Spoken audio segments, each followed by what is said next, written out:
तो मैं भी चाहता हूँ कि मेरे देश में जो पुरानी बीमारियाँ जो घुस गई हैं, मेरे देश को भी मैं उन बीमारियों से, गलत आदतों से जितनी ज़्यादा मुक्ति दिला सकता हूँ तो दूँ।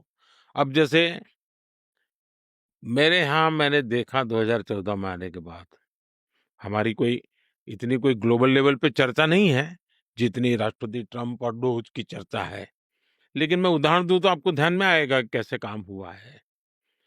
मैंने देखा कि जो सरकार के कुछ स्कीम्स के बेनिफिट होते हैं, खास करके लोक कल्याण के काम, कुछ ऐसे लोग उसका बेनिफिट लेते थे जिनका कभी जन्म ही नहीं हुआ था,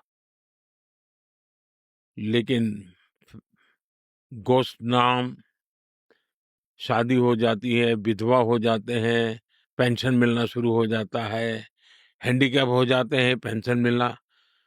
और मैंने फिर उसको स्क्रूटिनी शुरू किया। आप जानकर के हैरान होंगे,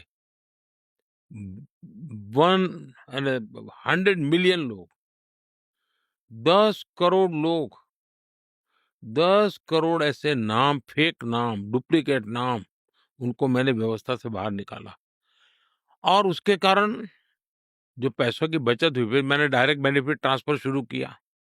जो पैसा दिल्ली से निकलेगा उतना ही पैसा उसके जेब में जाना चाहिए। इसके कारण मेरे देश का करीब 3 लाख करोड़ रुपए से भी अधिक जो गलत हाथों में जाता तो बचत हुआ है। डायरेक्ट बेनिफिट ट्रांसफर के कारण टेक्नोलॉजी का मैं भरपूर उपयोग करता हूँ। उसके कारण बिचौलिए वगैरह थे। सरकार में मैंने खरीदार के लिए जेम पोर्टल बनाया है टेक्नोलॉजी का। तो सरकार को खरीदी में भी बहुत पैसा बच रहा है, समय बच रहा है, कॉम्पिटिशन अच्छा मिल रहा है, अच्छी चीजें मिल रही है। हमारे यहाँ कंप्लायंसेस का बर्डन भी बहुत था। मैंने 40,000 कंप्लायंसेस खत्म किए। पुराने कानून ढेर सारे थे, जो कोई कारण नहीं था। करीब 1500 कानून मैंने खत्म किए। तो मैं भी एक प्रकार से सरकार में इस प्रकार की जो चीजें डोमिनेट कर रही थी, उससे मुक्ति दिलाने का।